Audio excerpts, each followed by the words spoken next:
Les Move to Earn, ça ne vaut rien. Ouais, d'ailleurs, on devrait les appeler les Move Toulouse. Ah, depuis Stephen où on pouvait gagner 300 balles en marchant 5 minutes, maintenant il n'y a plus rien qui marche, c'est une catastrophe. De toute façon, c'est que des systèmes de Ponzi, hein, on le sait bien. Ah là là, la vidéo, je pense que beaucoup de personnes attendent aujourd'hui, vous me l'avez énormément demandé, c'est combien j'ai gagné grâce au Move to Earn sur l'année 2022. Effectivement, ça fait un peu plus d'un an que je suis dans cet écosystème. J'ai démarré au tout début avec les premières infos sur Genopets et aujourd'hui je suis sur plusieurs d'entre eux. J'ai même créé une chaîne YouTube qui est dédiée au sport digital et à la fitness finance, donc ça concerne aussi grandement les Move to Earn. Et le moins qu'on puisse dire, c'est qu'il y a eu énormément de rebondissements entre les scams, les projets avec des gains énormes puis qui tombent pratiquement à zéro. Bref, c'est un écosystème palpitant mais qui n'en est qu'aux prémices. Et du coup, je vais vous révéler dans cette vidéo combien j'ai gagné ou peut-être perdu. Est-ce que les Move to Earn, ça peut être rentable? La réponse tout de suite.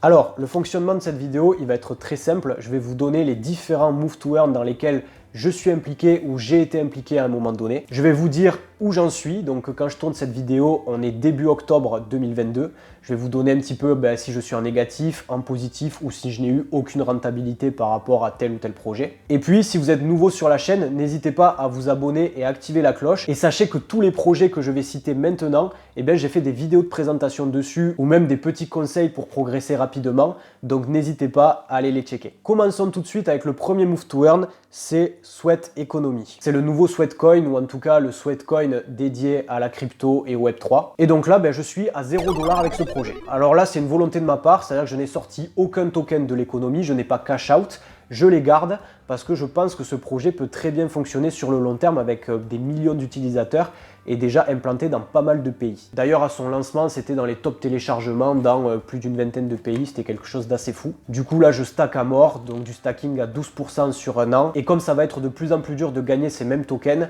si c'est un projet qui dure et qui arrive à se faire une place sur le long terme, ça peut être intéressant. Est-ce que je vais arriver à 0$ à la fin de cette vidéo? Vos pronostics tout de suite en commentaire. On passe à Moven. Moven, 2$. Ouais, je sais, un petit peu déçu. J'ai participé moi à la toute première pré-sale, donc j'ai acheté du token à un prix très bas il me semble. Et en fait j'ai vendu dès qu'on pouvait commencer à sortir des Moven de l'économie. J'en ai sorti un petit peu moins que ce que j'avais acheté pour me rembourser, mais ça m'a quand même permis d'accumuler plus de tokens. Je continue d'en gagner chaque jour grâce à mon activité physique. C'est quelque chose qui tourne en fond à partir de votre nombre de pas quotidiens. Je pense aussi que c'est quelque chose à suivre, même si là sur ces derniers mois on n'a pas eu grand chose de nouveau et ouais, c'est un petit peu au point mort. Fitmint, moins 150$. Alors Fitmint, j'ai fait je crois 4 ou 5 vidéos sur le sujet, donc si vous connaissez pas le projet, n'hésitez pas à aller voir un petit peu. Bon, en fait on pensait que ça allait être un Stephen Killer ou en tout cas un Stephen-like qui allait avoir les mêmes variations de prix de token, qui allait avoir le même comportement dans tous les domaines. Sauf qu'en fait ça n'a pas la notoriété de Stephen et surtout les joueurs n'ont pas eu le même comportement que sur Stephen. C'est-à-dire qu'on a plein de personnes qui se sont positionnées très early, qui ont investi dans une, deux ou trois paires de chaussures et qui ensuite se sont dit on va attendre que le token in-game monte, comme pour le GST sur Stephen, et puis là on va cash out et on va s'en mettre plein les fouilles. Sauf que pour que ce token monte, il faut qu'il y ait de la force acheteuse. Sur Stephen, c'était le cas au début avec beaucoup de nouveaux entrants, des personnes qui investissaient et qui burnaient beaucoup. Là, c'est pas du tout le cas. Donc le listing a été un assez gros échec. Pour ma part, j'ai pas du tout cherché à sortir du token de l'économie. Je crois que si je le sors, je me fais 20 ou 30$. Ça permettrait de passer à moins 120. Bon, honnêtement, pour 30$, je préfère attendre un petit peu, pourquoi pas, ils vont mettre en place de nouvelles mécaniques qui pourraient attirer des joueurs. Je stack pour essayer de gagner des NFT et je monte à fond ma chaussure qui est une OG et d'un côté spéculatif, elle peut être intéressante parce que c'est une des premières chaussures qui a été éditée dans le jeu. Ah, tu vois Sharp, les Move to Earn, c'est vraiment une ruinette dégueulasse. Attends, j'ai pas fini, je suis sur d'autres Move to Earn aussi. Parlons de Dustland Runner. Suspense, 0$. Oui, pour l'instant, je n'ai rien investi dans le projet. Je gagne du DOS token grâce à mon activité physique. Vous aussi, vous pouvez le faire si vous téléchargez l'application. Mais on ne peut pas sortir ces tokens pour en tirer des bénéfices. Et je n'ai pas non plus acheté le Ape Pass qui donne accès à des missions exclusives. Honnêtement, j'ai hésité. Il était autour de 30$, je crois, sur OpenSea. Mais je me dis, bon, j'attends d'en voir un petit peu plus, qui développe de nouvelles fonctionnalités. Mais en tout cas, j'aime beaucoup le concept de Dustland Runner et de son côté immersif. Oyabun, le fameux. moins 300 $. Même chose, hein, en fait, c'est un projet qui n'a pas encore délivré. Du coup, moi, j'ai acheté mes 3 NFT au moment du premier mint. Donc j'ai acheté 3 NFT Yakuza qui auront une utilité dans le jeu et qui me permettront certainement de gagner du token et pourquoi pas de l'argent. Mais pour l'instant, voilà, on est au tout début de la bêta et tout ça, donc c'est vraiment pas d'actualité. C'est un investissement pour plus tard. Est-ce que je resterai à moins 300 $ ou est-ce que je vais me refaire, voire en tirer des bénéfices? Ça, on verra certainement sur l'année 2023. Bon, ben là, ça a l'air mal parti, hein. On est à moins 450 $, ça pique, hein. Passons du coup à Stephen. Alors moi, Stephen, j'ai eu un comportement assez particulier, c'est-à-dire que je n'ai pas acheté de chaussures, mais c'est un ami de guild, donc les veilleurs des Otera, qui m'a passé une runner. Il breedait énormément, il avait beaucoup de NFT, il ne pouvait pas tous les utiliser, et il m'a dit je t'en prête, et en échange, tu me reverses 30% des GST que tu gagnes grâce à ton activité physique quotidienne. Du coup, il me les a prêtés juste avant le crash avec la Chine, ce qui a fait que j'ai quand même pu cash out du GST, et aujourd'hui je suis à 300 $. Et je continue de temps en temps, alors j'utilise pas l'application tous les jours, mais quand je vais courir, ça me fait gagner un petit peu de GST. Je les garde soit pour réparer ma chaussure, soit de temps en temps pour cash out et en donner à mon ami. Mais les amis, il reste un projet dont j'ai quand même pas mal parlé sur cette chaîne. Oui, c'est Genopets. Plus 4000 $ avec Genopets. C'est bon pour vous? Et je vous donne un petit fun fact, je n'ai même pas téléchargé l'application sur mon téléphone. Pas parce que je voulais pas, j'étais ultra hypé, j'avais envie de faire monter de niveau mon Genopets et tout, j'étais trop chaud. Mais c'est juste que j'ai un vieux téléphone qui est sous Android 10 et l'application n'est pas compatible. Donc je suis arrivé sur le Play Store, je pouvais même pas la télécharger, je vous dis pas les boules. Comment je me suis fait ces 4000 $? En fait, j'ai participé à la chasse au trésor qui m'a permis d'avoir les habitats Genesis. J'ai fait des vidéos là-dessus, n'hésitez pas à aller la voir si Genopets vous intéresse. Et puis, le prix a augmenté, il y avait vraiment beaucoup de spéculation autour de ces habitats et de leur potentiel en termes de rentabilité.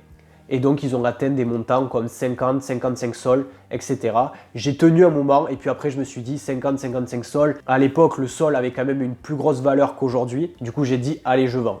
Donc, j'ai vendu, je crois, une première fois à 55 sols. J'étais un petit peu mitigé parce que oui, ça fait beaucoup de profit d'un coup, mais je ne peux plus rentrer dans l'économie play to earn sur Genopets.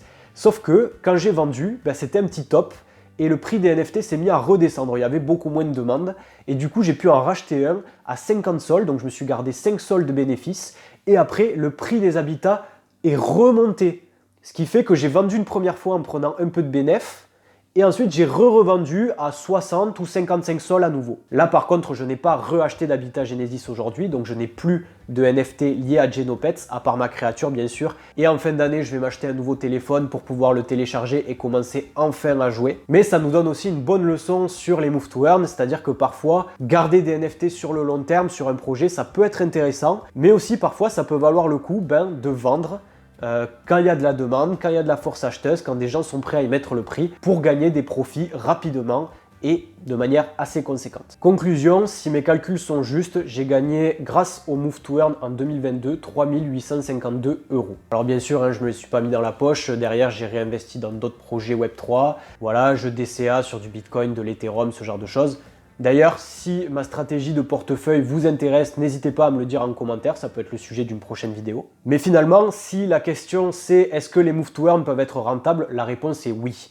D'autant plus qu'on en est qu'au début, il y a beaucoup de projets dans lesquels j'ai investi qui n'ont pas encore délivré ou qui n'en sont qu'aux prémices et qui vont après derrière nouer des partenariats, créer de nouvelles fonctionnalités, avoir une application plus aboutie. Donc je pense que clairement 2023 va aussi être une année intéressante. Après à voir par rapport au contexte plus large de la crypto-monnaie et des NFT. N'empêche que voilà, avec une approche raisonnée, en investissant que ce que vous êtes prêt à perdre et en faisant des recherches approfondies sur chacun des projets, vous pouvez réussir à très bien vous en sortir. Si vous êtes nouveau dans l'écosystème ou que vous cherchez peut-être à vous refaire, je propose des accompagnements personnalisés et je peux répondre sur mon temps libre à vos questions.